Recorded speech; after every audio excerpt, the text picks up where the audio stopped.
couple of weeks ago, I unfortunately fractured my left leg in a couple of places. And because of that, I got time on my hands. I'm kind of house to a certain degree bedbound. Not so much bedbound, but I've been kind of trying to walk a little too much with my. It's kind of like a support boot. But I think I've overdone it a little, so I need to lie down for a while and allow the healing process to continue unhindered. Because I've got time on my hands, I'm going to spend some time sharing some thoughts on Daniel 11. That's Daniel 11. This is kind of like an introductory video to what I'm hoping will become a series. Before going into any of the verses, I just want to share a few thoughts that are kind of an introduction.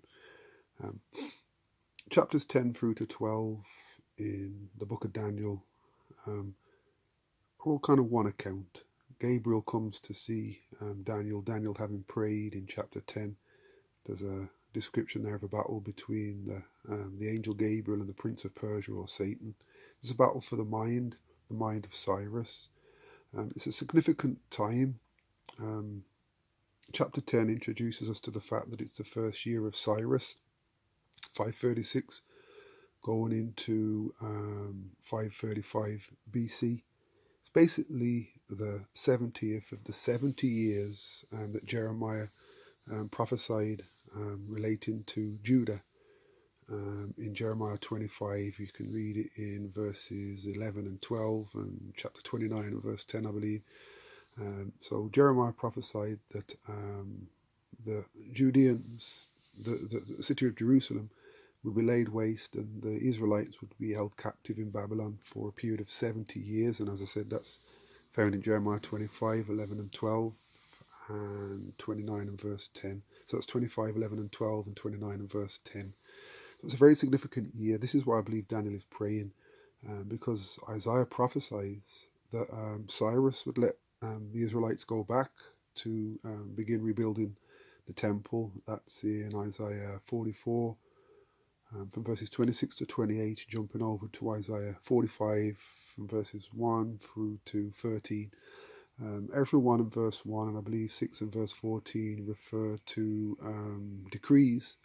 The first one signed by Cyrus. You've got also Darius II, Hystaspes, and Artaxerxes. Those three Persian kings signed decrees, free decrees that basically give the Israelites freedom to rebuild the temple, Jerusalem, and to restore their economy relating to the sanctuary. This all begins at the close of the 70 years prophesied by Jeremiah, and we're in that year at the beginning of Daniel 10. Remember, Daniel chapters 10 through to 12 are all one account, really. You've got a little insight into the great controversy in chapter 10. Chapter 11 from verse 2, Gabriel begins to give insight into history again, and it goes through to chapter 12. So there's a lot there. It's a significant year, and that's why Daniel is praying. Does Daniel understand that it's a significant year? Does he understand the 70 years of Jeremiah? We know that he does if you read Daniel chapter 9 and verse 2. Daniel understands by books things pertaining to the 70 years.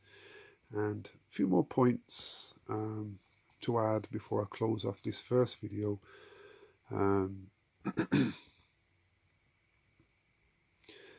Verse 2 of Daniel chapter 11 is to do with the history. It's a brief history, some of the history pertaining to the Persian kings.